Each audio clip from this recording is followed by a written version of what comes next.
જો મિત્રો આપણે આ 11મા ધોરણના પહેલા પાઠ સજીવ વિશ્વ એની અંદર આપણે વર્ગીકરણ કોને કહેવાય એની ગયા વખતે વાત કરી હતી કે તમને ખ્યાલ આવે એટલે પૂછું. સજીવોને આપણે એમાં જોવા મળતી સમાનતા અને ભિન્નતાઓના આધારે જે નાના મોટા જૂથમાં વહેંચીએ તો એ વહેંચવાની વૈજ્ઞાનિક પદ્ધતિને કહેવાય વર્ગીકરણ.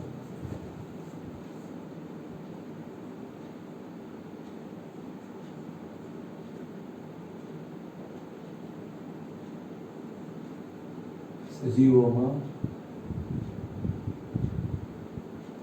જોવા મળતી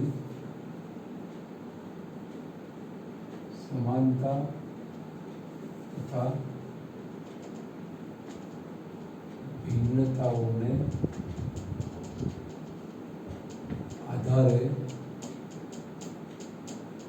તેમને નાના કે મોટા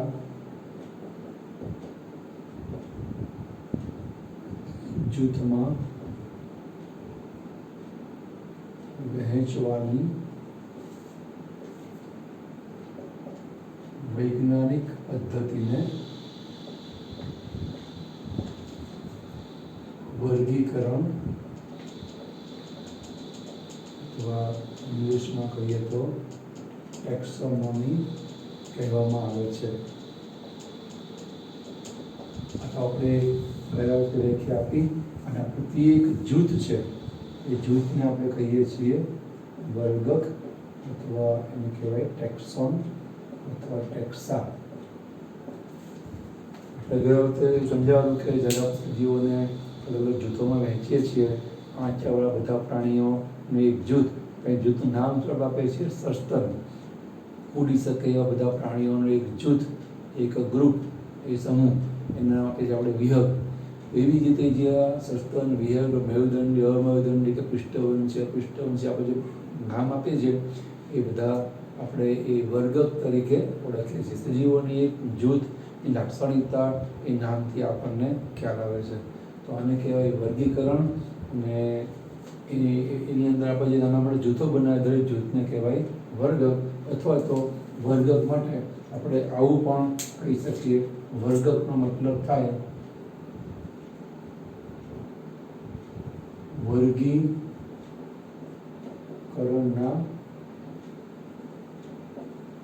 એકમને વર્ગક કહે છે અને એના અભ્યાસને વર્ગીકરણના અભ્યાસને કહેવાય વર્ગીકરણ વિદ્યા કહે છે. અને એની આપણે એમાં વાત કરીએ, એમ શોધ કરી એ કેરોલસ લિનિયસ નામના સાયન્ટિસ્ટે કરી. એણે પોતાનું પુસ્તક લખ્યું છે એનું આપી સિસ્ટેમા નેચુરા. આ પુસ્તકની અંદર એણે અલગ અલગ પ્રાણી વનસ્પતિના પ્રકારોનું વર્ણન કરેલું છે. અહીંયા આજે વર્ગીકરણ આપણે કરીએ તો એની અંદર જે કંઈ આપણે નાના મોટા જૂથો પાડીએ એ દરેક જૂથો જેને આપણે કહીએ છીએ વર્ગક, એ ચોક્કસ રીતે વર્ણવાયેલા હોય છે, ચોક્કસ પ્રકારના હોય છે, ચોક્કસ ક્રમના હોય છે. તો આપણે એ ચોક્કસ પ્રકારના વર્ગકો, સજીવ જૂથોના જે નામ છે વર્ગકો, એને કયા ક્રમમાં કઈ રીતે વર્ણન કરવામાં આવે છે એ આપણે એના સમજૂતી અને ઉદાહરણ સાથે થોડું વર્ણન જોઈએ. તો સૌથી નાનામાં નાનો વર્ગક એ છે જાતિ. એ જાતિનો મતલબ શું? તો સમાન બાહ્ય લક્ષણો ધરાવતા અને પ્રજનન દ્વારા પ્રજનનક્ષમ સંતતિ ઉત્પન્ન કરતા સજીવ સમૂહને આપણે જાતિ તરીકે ઓળખીએ છીએ અને સૌથી નાનો વર્ગ છે. એટલે કેવી રીતે આપણે હમણાં ગયા લખોટી હોય એને આપણે લાલ, કાળી અને પીળી 3 રંગની હોય અલગ પાડી નાખી. લાલની અંદર પણ 5 ગ્રામની 7 ગ્રામની, આમાં પણ 5 ગ્રામની 7 ગ્રામની, આમાં પણ 5 ગ્રામની 7 ગ્રામની. એમાંય આમાં માનો કે 3 સેન્ટીમીટર વ્યાસની 4 સેન્ટીમીટર વ્યાસ, અહીંયા પણ 3 અને 4, અહીંયા પણ 3 અને 4, અહીંયા પણ 3 અને 4, આમાં પણ પીળી 5 ગ્રામની અને 3 સેન્ટીમીટર વ્યાસની 4 સેન્ટીમીટર વ્યાસની, એવી રીતે. તો હવે તમે જો આ જે જૂથ બન્યું ને એમાં પીળી લખોટી છે, બધી 7 ગ્રામની છે અને બધી જ 4 સેન્ટીમીટર વ્યાસની છે. હવે તમે એને કોઈ રીતે વજનની રીતે, વ્યાસની રીતે, રંગની રીતે અલગ પાડી શકો એમ નથી. જેટલી પણ લખોટી આની અંદર હશે આ જૂથમાં એ બધી સમાન બાહ્ય લક્ષણો ધરાવે છે.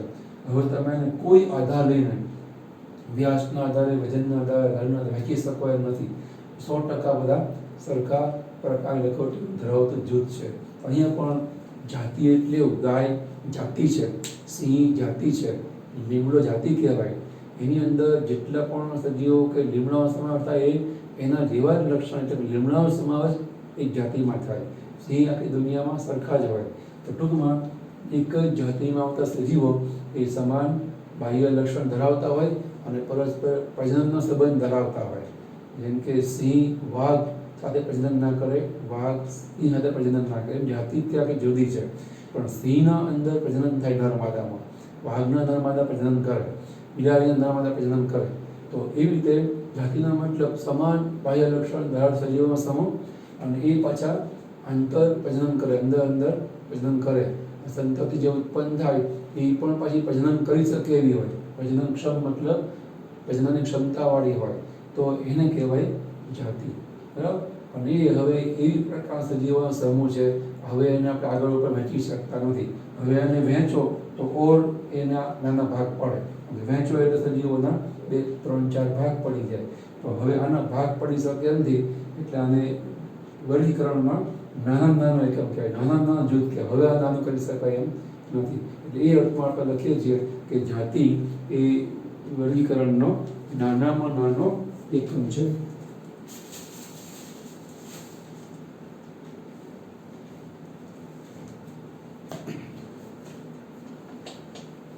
તો આ વર્ગ પહેલો થયો જાતિ. એના પછી એના આપણે એક્ઝામ્પલ આપવા હોય તો આ આપી શકીએ. ઉદાહરણ તરીકે હોમો સેપિયન્સ, પછી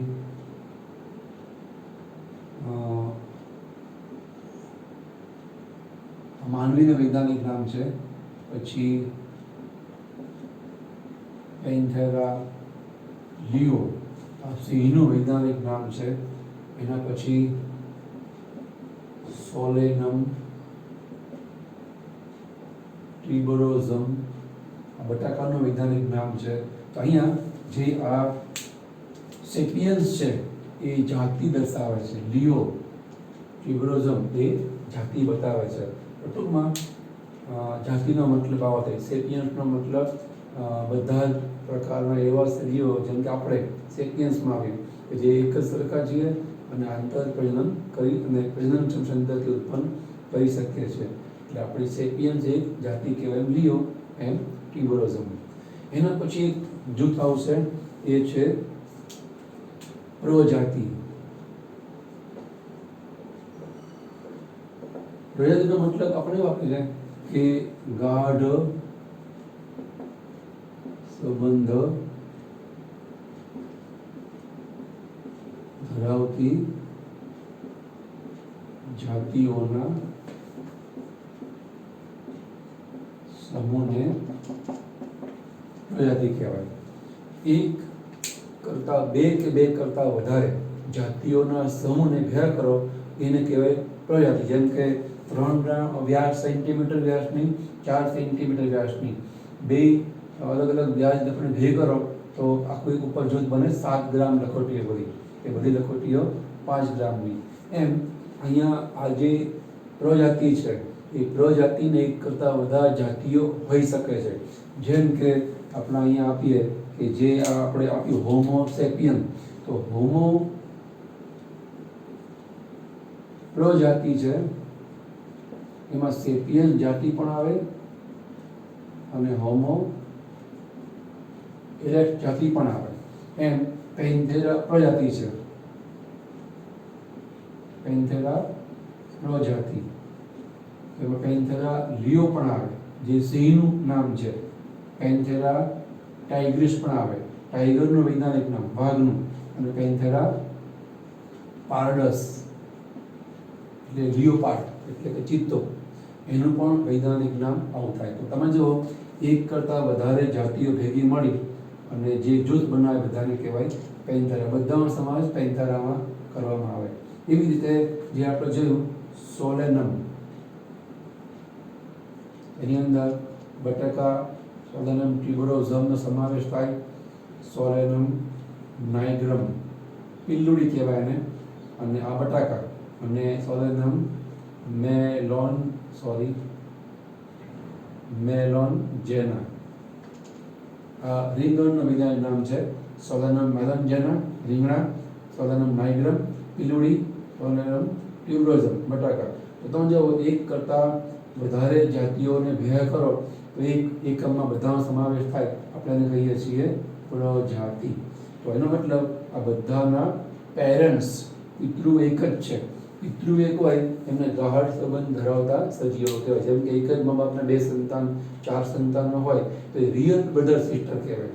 એ પપ્પાના ભાઈ હોય એમના દીકરા દીકરી એ કઝિન કહેવાય, એને પિતરાઈ ભાઈ બહેન કહેવાય. પણ સાચા સગા ભાઈ બહેન એને આપણે એક જ સંતાન, એક જ મા બાપ સંતાન હોય એને કહીએ છીએ. અહીંયા પણ આ બધાના પેરેન્ટ છે એક જ છે. એક જ કપલ્સમાંથી અલગ અલગ સજીવોનો ઉદ્વિકાર થઈને અલગ અલગ જાતિઓ છે બની છે, પણ પ્રજાતિ તો બધાની એક જ આવે. એટલે આપણે લખી આવું કે જે અલગ અલગ જાતિઓના વચ્ચે ગાઢ સંબંધ હોય. અને આપણને ખબર દેખાવામાં સિંહ, વાઘ, ચિત્તો કે દીપડો બધાની દેખાવામાં એકદમ સરખા લાગે, કારણ કે બધાના પિતૃઓ એક જ છે. એના પિતૃ એક જ હોય એ ગાઢ સંબંધ ધરાવતી જાતિઓ કહેવાય. એના સમૂહને આપણે કહીએ છીએ પ્રજાતિ. અહીંયા આ બધી પ્રજાતિઓ છે જેમાં એક કે એક કરતાં વધારે જાતિઓનો સમાવેશ થાય. એના પછી આગળ ઉપર ત્રીજો એકમ આવશે, એ છે કુળ. કુળની અંદર આપણે કહીશું કે ઓછા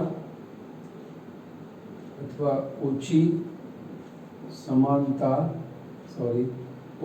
સમાનતા ધરાવતા પ્રજાતિઓના સમૂહને આપણે કુળ તરીકે ઓળખીએ છીએ. બરાબર. ઉદાહરણ તરીકે અહીંયા આપણને અલગ અલગ આપી છે પ્રજાતિઓ. અહીંયા આપણા સોલેનમ, તો સોલેનમ એક છે પ્રજાતિ. તો સોલેનમ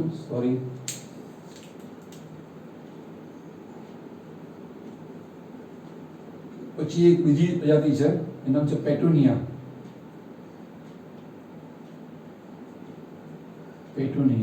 ત્રીજી એક છે પ્રજાતિ ધતુરા. આ બધાને એક જ જૂથમાં મૂકવામાં આવે છે, એનું નામ છે સોલેનેસી નામની એક કુળના વર્ગમાં કે જૂથમાં અલગ અલગ બધી પ્રજાતિઓને મૂકવામાં આવે છે. તો એને કહેવાય કુળ. બરાબર. એમની વચ્ચે હવે એટલી સમાનતા જાતિઓ વચ્ચે હોય ને આપણે મૂકીએ છીએ એક જૂથમાં જેને કહીએ છીએ પ્રજાતિ, એટલી અહીંયા સમાનતા નહીં હોય, થોડી સમાનતા ઓછી હોય, થોડીક હવે એમાં થોડી ભિન્નતા હોય, તો એને કહેવાય સોલેનેસી. એ સિવાય પ્રાણીઓની આપણે વાત કરીએ તો પ્રાણીઓની અંદર પણ આપણે જોઈએ તો જે બિલાડી છે, બિલાડીનું વૈજ્ઞાનિક નામ છે ફેલિસ કેટસ અને કૂતરાનું વૈજ્ઞાનિક નામ છે એ છે કેનિસ લુપસ. તો આ જે છે એ મૂકવામાં આવે ફેલિડી કુળમાં અને આને મૂકવામાં આવે કેનિડી કુળમાં. તો આવી રીતે ફેલિડી કેનિડી, ટૂંકમાં આમ તો ડી અને સી છે ને એ આપણને જોવા મળતા કુળના પ્રત્યય છે, બરાબર. તો અહીંયા આપણને ફેલિડી કુળની અંદર પેન્થેરા અને ફેલિસ, આ જે છે ફેલિસ એ પ્રજાતિ નામ છે, એમ આપણે અહીંયા પેન્થેરા પણ મૂકી શકીએ.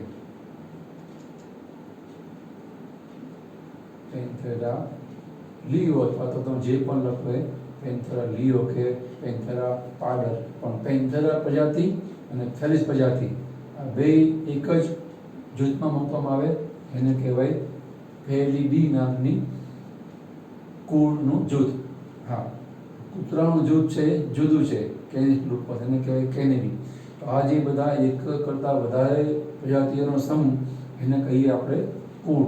તો આ ફેલિડી, કેનિડી બધા કુળના એક્ઝામ્પલ છે. કુળ પછી આગળ એક એકમ આવશે, વર્ગ આવશે, એને આપણે કહીએ છીએ ગોત્ર. ગોત્રનો મતલબ થાય ભિન્ન લક્ષણો ધરાવતા કુળોનો સમૂહ, એને કહેવાય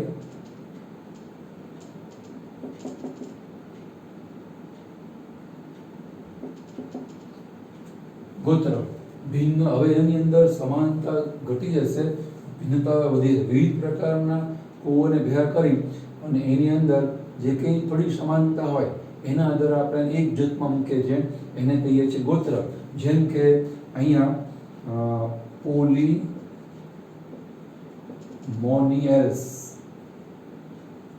એટલે કે જેની અંદર વજ્ર, પત્ર, દલ પત્ર છૂટા છે એ પ્રકારના પુષ્પો ધરાવતા જેટલા પણ વનસ્પતિના કુળો છે એ બધાને મૂકવામાં આવે ગોત્ર પોલીમોનિયલ્સમાં. અહીંયા આપણે સી અથવા તો ડી આ એનો પ્રત્યય છે, અહીંયા એલ્સ પ્રત્યય આવે, જેની પાસે એલ્સ લાગે ને એ બધા ગોત્રના નામ કહેવાય. તો અહીંયા એક તો આ સોલેનેસી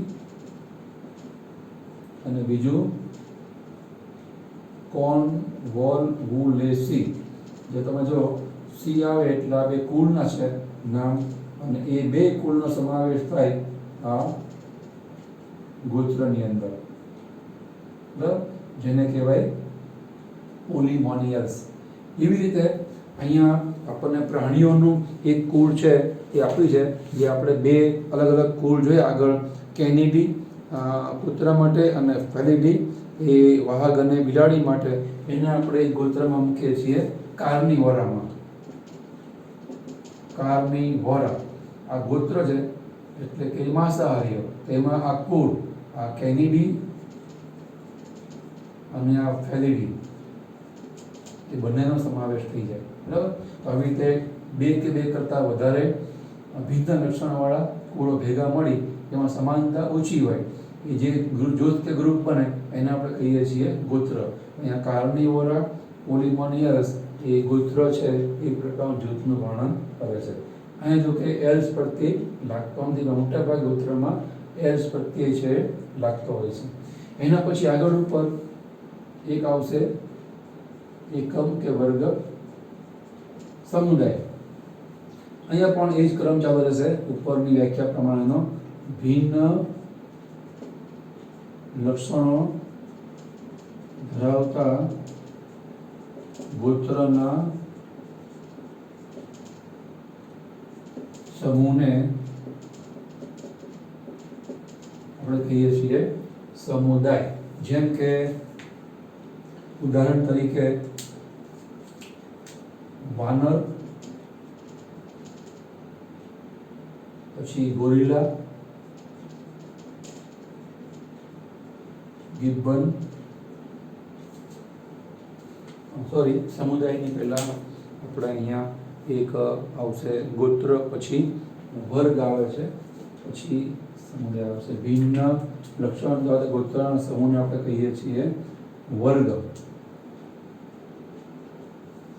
અહીંયા આ ગોરિલા, વાનર, ગિબ્બન છે એ બધા ભેગા મળી અને એક બનાવે છે પ્રાઇમેટા વર્ગ. આ પ્રાઇમેટા છે એ વર્ગ છે અને આ વિવિધ પ્રકારના આપણને ગોત્ર જોવા મળે, વાનર, ગોરિલા, ગિબ્બન. બરાબર. એવી રીતે વાઘ, બિલાડી અને કૂતરા. વાઘ, બિલાડી અને કૂતરા એનો જે ગોત્ર છે એ આપણે આપીએ છીએ કાર્નિવોરા. તો આ જે છે એ ગોત્ર છે, પણ બે ભેગા મળી અને જે એક સમુદાય બનાવે એ બધાને આપણે કહીએ છીએ સસ્તન વર્ગ. આ બધા પ્રાણીઓ સસ્તન વર્ગની અંદર આવી જાય છે. વનસ્પતિમાં પણ એવું છે, એક દળી વર્ગ અને દ્વિદળી વર્ગ. તો આ જે છે વનસ્પતિમાં વર્ગ છે, તો એ જે વર્ગ છે એ એક દળી વર્ગ અને જે વનસ્પતિની અંદર આપણે મૂકીએ છીએ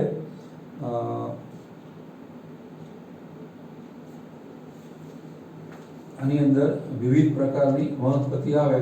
દ્વિદળીમાં મુક્ત દળપત્રવાળી, યુક્ત દળપત્રવાળી, એક દળીમાં મુક્ત દળપત્રવાળા કે યુક્ત દળપત્રવાળા, જેમ કે આપણે ગોત્રમાં કીધું પોલિમોનિયસ, તેમાં પોલિમોનિયસ પણ આવે અને જે યુક્ત દળપત્રવાળી પણ આવે. જેમ કે આવા બે વર્ગ છે એ પડે, દ્વિદળી અને એકદળી વર્ગ. તો વનસ્પતિના આ બંને વર્ગના નામ છે. તો વર્ગનો મતલબ ભિન્ન લક્ષણ ધરાવતા ગોત્ર. બરાબર. પોલિમોનિયસ અને જેની અંદર દળપત્ર, વજ્રપત્ર જોડાયેલા હોય એ બધા આની અંદર આવે, જેના જૂથને કહેવાય વર્ગ, જેમ કે એકદળી વર્ગ અને દ્વિદળી વર્ગ. એના પછી અહીંયા આવશે ગોત્ર પછીનો એક એકમ જે આપણે ભૂલકી ઉપર લખીએ તો એ હવે આવશે, એ છે સમુદાય. એ જ ક્રમ લેવાનો કે ભિન્ન લક્ષણો ધરાવતા વર્ગના સમૂહ, વર્ગોના સમૂહને કહેવાય સમુદાય. જેમ કે એકદળી વર્ગ અને દ્વિદળી વર્ગ એ બંનેનો સમાવેશ થાય જે વર્ગમાં, એને આપણે કહીએ છીએ. અહીંયા વનસ્પતિમાં આપણે સમુદાય નહીં, વનસ્પતિ માટે આપણે એને વિભાગ કહીશું.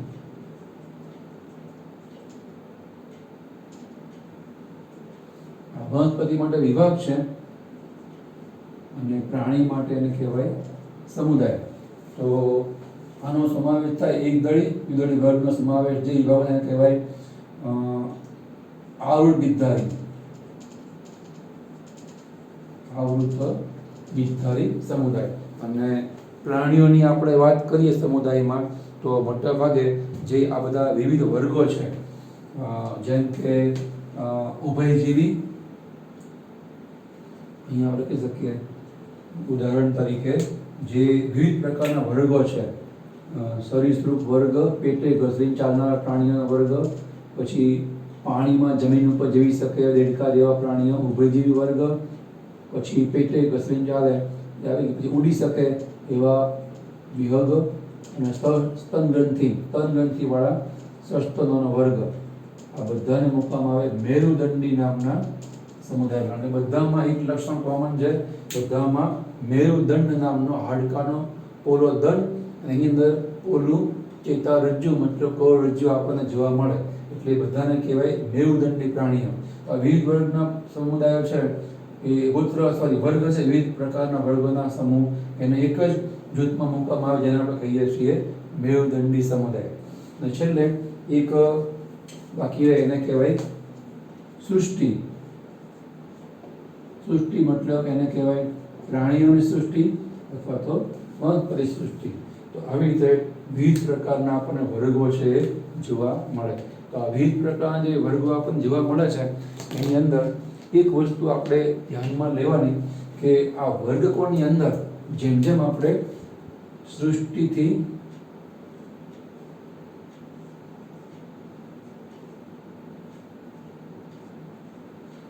જાતિ તરફ જઈએ એમ એમ આપણને જે સમાનતા છે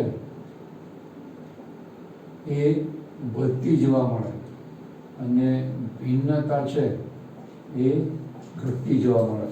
પણ કે સૃષ્ટિમાં તો પ્રાણી સૃષ્ટિમાં બધા પ્રાણીઓનો સમાવેશ થઈ જાય. દુનિયાભરના બધા પ્રાણીઓ પ્રાણી સૃષ્ટિમાં આવે, દુનિયાભરના બધા પ્રકારની વનસ્પતિઓ વનસ્પતિ સૃષ્ટિમાં આવે. હા, એ બંનેને ભેગા કરો એટલે એક મુખ્ય સૃષ્ટિ બને સજીવ સૃષ્ટિ, જે આપણે આ એકમ ભણી રહ્યા છીએ.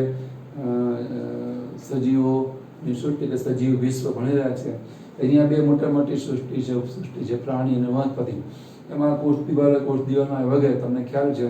વનસ્પતિમાં વનસ્પતિ કોષ એ રસધાની ધરાવે, કોષ દિવાલ ધરાવે. પ્રાણીઓમાં રસધાની ના હોય, કોષ દિવાલ ના હોય. આમાં તારા કેન્દ્ર જોવા મળે. વનસ્પતિમાં હરિતકણ હોય, અમે પ્રાણીઓ અંદર તારા કેન્દ્ર વગેરે.